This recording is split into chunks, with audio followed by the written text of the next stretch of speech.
Hi friends, welcome back. ప్రస్తుతం box office వద్ద దూసుకుపోతుంది కల్కి సినిమా. జూన్ 27న విడుదలైన ఈ సినిమా ఇప్పటి వరకు దాదాపు 700 కోట్లకు పైగా వసూళ్లను రాబట్టింది. అన్ని ఏరియాల్లోనూ బ్రేక్ ఈవెన్ అయిందని తెలుస్తుంది. భారీ అంచనాల మధ్య రిలీజ్ అయిన ఈ సినిమా ఇప్పటికీ పాన్ ఇండియా బాక్సాఫీస్ వద్ద జోరు కొనసాగిస్తుంది. మొదటి రోజు నుంచే కలెక్షన్ల సునామీ సృష్టిస్తున్న ఈ సినిమాకి రెండో వారంలోనూ వసూలు రావడం ఖాయమని, త్వరలోనే 1000 కోట్ల క్లబ్లో చేరనుందని అంటున్నారు. ప్రభాస్, అమితాబ్ బచ్చన్, కమల్ హాసన్ ప్రధాన పాత్రలో నటించిన ఈ సినిమాలో టాలీవుడ్, కోలీవుడ్ సినీ తారలు గెస్ట్ అపీరెన్స్ ఇచ్చిన సంగతి తెలిసిందే. ఇక ఈ సెకండ్ పార్ట్ పై ఇప్పటికే చాలా క్యూరియాసిటీ నెలకొంది.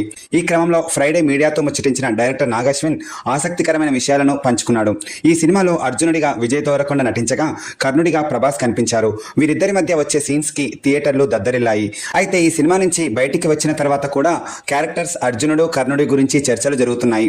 అలా చర్చలు జరగడం మంచిదే అని, మహాభారతం గురించి అందరూ తెలుసుకుంటారు, అది మంచిదేగా అని అన్నారు మన నాగశ్విన్.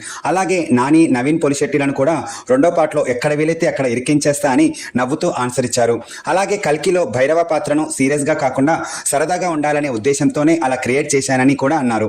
ఇక శ్రీకృష్ణుడిగా మహేష్ బాబు నటిస్తే బాగుంటుంది అనే చర్చలు సోషల్ మీడియాలో జరిగాయి. నిజంగానే మీరు తీసుకుంటారా అని అడగ, కృష్ణుడిగా మహేష్ బాబు బాగుంటాడు, కానీ ఈ సినిమాలో కాకుండా వేరే సినిమాలో చేస్తే బాగుంటుంది అని అన్నారు.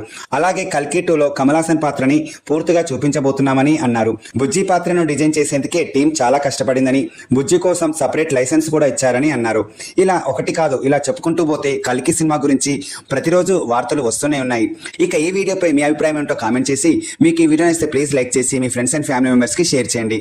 అలాగే ఇలాంటి ఇంట్రెస్టింగ్ వీడియోస్ కోసం మా ఈ ఛానల్ ని సబ్స్క్రైబ్ చేసుకుంటారని కోరుకుంటూ signing off VK cinematics. Thank you.